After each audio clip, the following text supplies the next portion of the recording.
নমস্কার, আমি সায়নী বন্দ্যোপাধ্যায়। কৃষ্টি কালচারাল হাউসে আপনাদের সকলকে আরো একবার স্বাগত। আপনারা কম বেশি সকলেই তো স্বপ্ন দেখেন। ভালো স্বপ্ন যেদিন আমরা দেখি তার পরের দিন মনটা খুব ভালো হয়ে যায়। আর খারাপ স্বপ্ন দেখলে স্বাভাবিকভাবেই মন খারাপ। আর বড় বড় মানুষেরা তো বলেই গেছেন জীবনে স্বপ্ন দেখা ভীষণ ইম্পর্ট্যান্ট। আপনারা নিশ্চয়ই ভাবছেন আজকে আমি স্বপ্ন নিয়ে এত কেন কথা বলছি। কারণ আজকে আমার সাথে যিনি অতিথি হিসেবে রয়েছেন তিনি আর কেউ নন, ৫ নম্বর স্বপ্নময় লেন সিনেমাটি তো আপনাদের সকলের অলরেডি দেখা। সেই সিনেমার অন্যতম প্রধান চরিত্র সায়ন সূর্য। আমরা আজকে স্বাগত জানাই সায়ন সূর্যকে, যে শুধু অভিনয়ের পর্দা নয়, তিনি আমাদের নাটকের মঞ্চও যার অভিনয় দিয়ে দর্শকরা মুগ্ধ হয়ে যায়, তিনি সায়ন সূর্য আমাদের আজকের অতিথি। নমস্কার সায়ন সূর্য, আপনাকে অনেক অনেক স্বাগত জানাই আমাদের কৃষ্টি কালচারাল হাউসে। নমস্কার, নমস্কার। সায়নী, তোমাকে অনেক ধন্যবাদ আমাকে এইখানে ডাকার জন্য এবং কৃষ্টির সমস্ত দর্শকদের জানাই আন্তরিক শুভেচ্ছা এবং অভিনন্দন, এবং তোমাকেও। আচ্ছা, তোমার ছোটবেলার গল্প একটু শুনতে চাই। শুরু থেকে শুরুর গল্পটা। ছোটবেলাটা কেমন কেটেছে, কোথায় কেটেছে, সেই গল্পটা যদি আমাদের দর্শকদের বলো, তাহলে আমরাও শুনতে পাবো তোমার জার্নির কথাটা। প্লিজ। আমার ছোটবেলাটা বা পুরোটাই আমি বলব যে জয়েন্ট ফ্যামিলিতেই কেটেছে। আমার মা-বাবা, মা-বাবার আমি একমাত্র ছেলে। কিন্তু আ জেঠু, জেঠিমা, তাদের ১ ছেলে ১ মেয়ে, মানে আমার দাদা, দিদি। তো বাড়িতে আমি সবথেকে ছোটই ছিলাম এবং ঠাকুমাও ছিলেন বেশ কিছুদিন অবধি। তারপরে ঠাকুমাকে হারাই। কিন্তু হ্যাঁ, বাড়িতে সবথেকে ছোট ছিলাম, তো প্রচণ্ডভাবে প্যাম্পার্ড। তো সেই প্যাম্পার্ড ব্যাপারটা এখনো আছে। অ্যাম কিন্তু কমেছে। হ্যাঁ, একটু বয়সের সাথে তো নিশ্চয়ই কমার কথা। কিন্তু ছোটবেলা থেকে সবাই, মানে বাড়িতে মোটামুটি আমি সেন্টার অফ অ্যাট্রাকশন থাকতাম। আমার হিসাবে রান্নাবান্না হতো, এরকম ব্যাপার-স্যাপার। তো খুব মানে আনন্দে কেটেছে। তারপরে আ দ মানে জেঠু-জেঠিমারাও, মানে এখন যে নিউক্লিয়াস ফ্যামিলিতে থাকি সেটাও এরকম নয় যে অন্যরা খুব দূরে থাকে। বাড়ির থেকে কাছেই, কিছুটা পরেই ওরা বিয়ে করেছে বা আলাদা বাড়ি করেছে। তো ওখানেই থাকে। তো আমার ছোটবেলাতে তো এই, হ্যাঁ, পাড়া কালচারে বড় হয়েছি। তো খেলা রোজ বিকেলবেলা, স্কুল থেকে এসে বিকেলবেলাটা খেলাই থাকতো। তো খুব গ্রেটফুল এবং থ্যাঙ্কফুল যে আমাদের সময় এই, মানে মোবাইলের কালচারটা এতটা আসেনি। মানে এট লিস্ট বাচ্চাদের কাছে এতটা পৌঁছয়নি। যে স্মার্টফোনটা স্পেশালি। অ্যাম তাই জন্য খেলে কাটাতে পেরেছি। আর ছোটবেলায় প্রফেশনালি ক্রিকেট খেলতাম। তো ওইটা একটা, ওইটার প্রতি প্রচন্ড ন্যাক ছিল। তো ওই করেই কাটতো ছোটবেলাটা। পড়াশোনা কমই করতাম।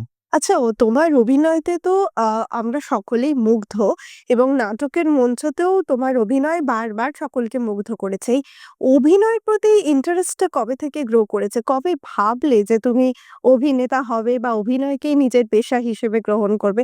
সেই সম্পর্কটা একটু শুনতে চাই।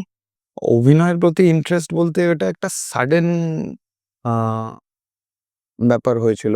যেটা হচ্ছে যে আমি কলেজে, আমি যখন ছিলাম, মানে আমার বিটেক কলেজে, তো তখন মোটামুটি সাল লাস্ট ১ টা কি ২ টো ইয়ার বাকি, আমার এক্সাক্টলি মনে নেই। তো তখন অ্যা একবার গেছিলাম বম্বে ঘুরতে। বম্বেতে আমার, ঘুরতে বলতে আমার দাদা থাকে।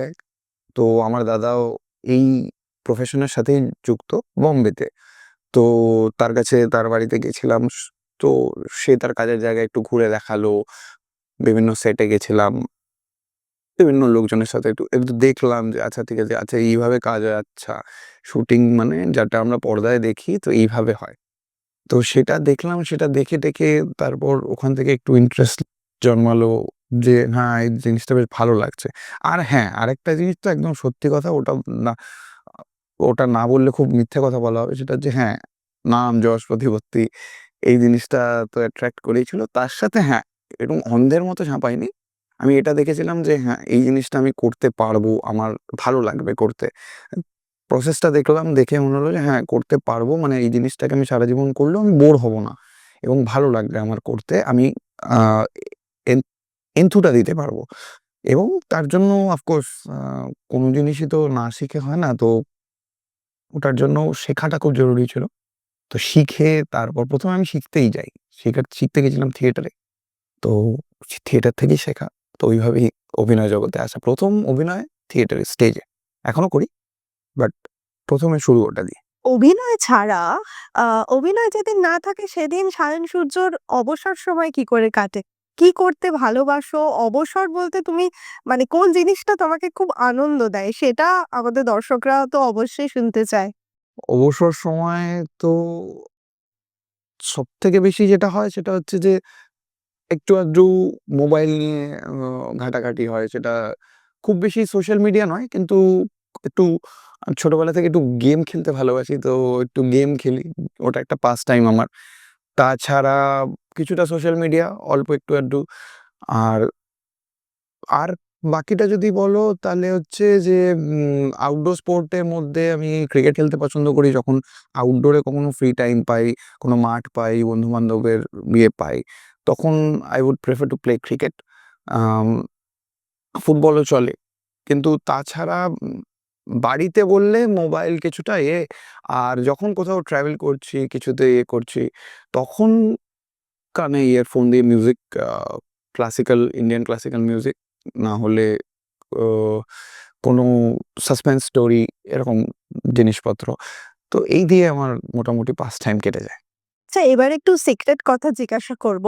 আ যদিও নায়ক-নায়িকারা এটা একটুখানি গোপনই রাখেন, তবুও জিজ্ঞাসা করব, তোমার আগামী ছবি কি আসছে? তার প্রস্তুতি কি শুরু হয়ে গেছে? মানে আগামী ছবি কি আসছে? আমরা তো অধীর আগ্রহে অপেক্ষা করছি। কারণ ৫ নম্বর স্বপ্নময় লেন কিন্তু ভীষণভাবে হিট। তাই পরের ছবি কি আসছে সেটা কিন্তু আমরাও জানতে চাই। ছবি বলতে এই মুহূর্তে ছবি তো নয়, কিন্তু আ যেটা আসছে সেটাতে খুব ছোট একটা চরিত্র করেছি। কিন্তু সেটা হচ্ছে কলকাতার নয়, সেটা বম্বের চরিত্র। সেটা বম্বের প্রজেক্ট। সেটা হচ্ছে রিসেন্টলি টিজার বেরিয়েছে, 'খাকি দ্য বেঙ্গল চ্যাপ্টার'। তো ওটাতে একটা ছোট ভূমিকায় আমাকে দেখা যাবে। তো আমার যে মুভিটা রিলিজ হয়েছিল ৫ নম্বর স্বপ্নময় লেন, সেটা আগে রিলিজ হয়েছিল। বাট আ শুটিং আমি ওই ওয়েব সিরিজটার আগে করেছি। ওয়েব সিরিজটার শুটিং মুভির শুটিং এর থেকে আগে হয়েছিল। 'খাকি দ্য বেঙ্গল চ্যাপ্টার', ওটার টিজারটা বেরিয়েছে। খুব শিগগিরই ওটা আসবে। তো ওটাতেই নেক্সট আমাকে দেখা যাবে। আর তাছাড়া এখানেরও কিছু কাজের কথা চলছে। তো এখনো 100% সিওর নই, তাই আমি বলতে পারছি না।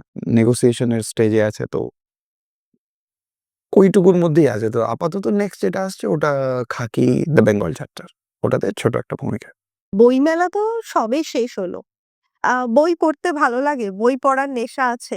প্রিয় লেখক কে? কবিতা না গল্প? কোনটা? কারণ আমি যেহেতু লেখালেখি করি, আ আমার একটু কবিতাটা বেশি পছন্দের। তা বেশিরভাগ মানুষেরই আমি দেখেছি গল্প পড়তে বেশি ভালোবাসে। গল্পের পাঠক অনেক বেশি। তুমি কোনটা পড়তে ভালোবাসো? গল্প না কবিতা?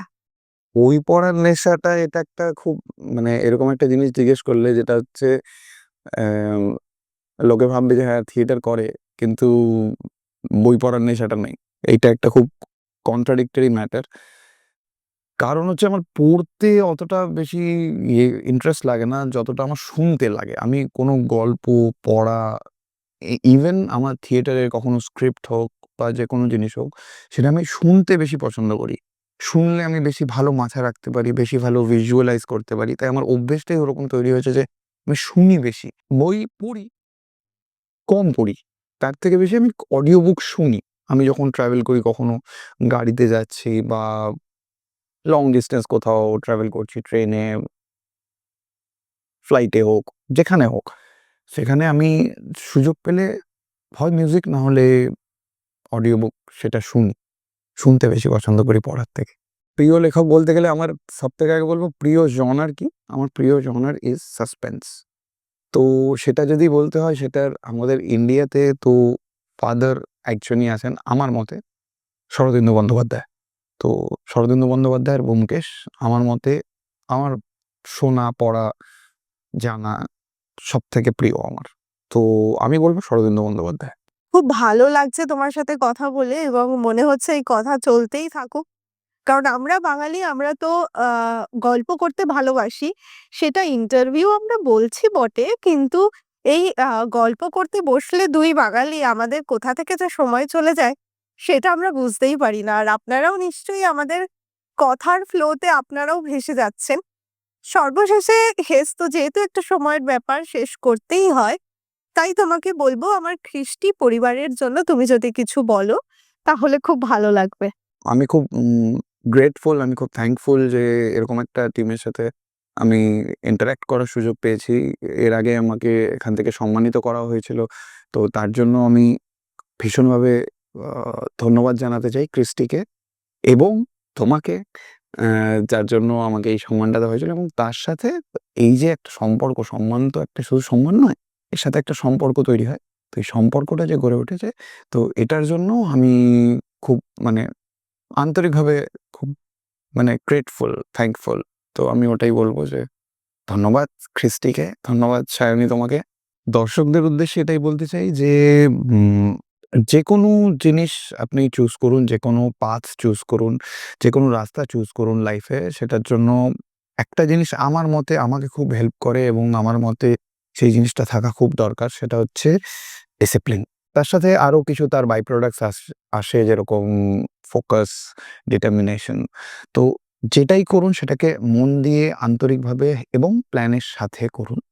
সেটাই আমি বলব এবং সায়নী তোমাকে অনেক, অনেক ধন্যবাদ আমাকে এখানে ডাকার জন্য। I am very much thankful and honored that Christy has given me this opportunity. I'm thankful. দর্শকদের জানাই আমার ধন্যবাদ, আমার শুভেচ্ছা। নমস্কার। অনেক, অনেক ধন্যবাদ আপনাদের আমাদের সাথে থাকার জন্য। আগামী দিনে নতুন অতিথি নিয়ে আমরা আবার আসবো আপনাদের সামনে। ততক্ষণ কৃষ্টি কালচারাল হাউসের পাশে থাকুন এবং আমাদের আরো আগ্রহ দিন এবং আপনারাও যদি আপনাদের কথা আমাদের দর্শকদের সামনে তুলে ধরতে চান, আপনার কথা আপনি চান আরো অনেক, অনেক মানুষের কাছে পৌঁছে দিতে, তাহলে আমাদের সাথে যোগাযোগ করুন। আমরা আসবো আপনাদের কাছে, আপনাদের কথা আমরা প্রকাশ করব, আমরা তুলে ধরবো অনেক, অনেক মানুষের কাছে। আপনারা ভালো থাকবেন। দেখা হচ্ছে পরবর্তী সংখ্যায়। ধন্যবাদ।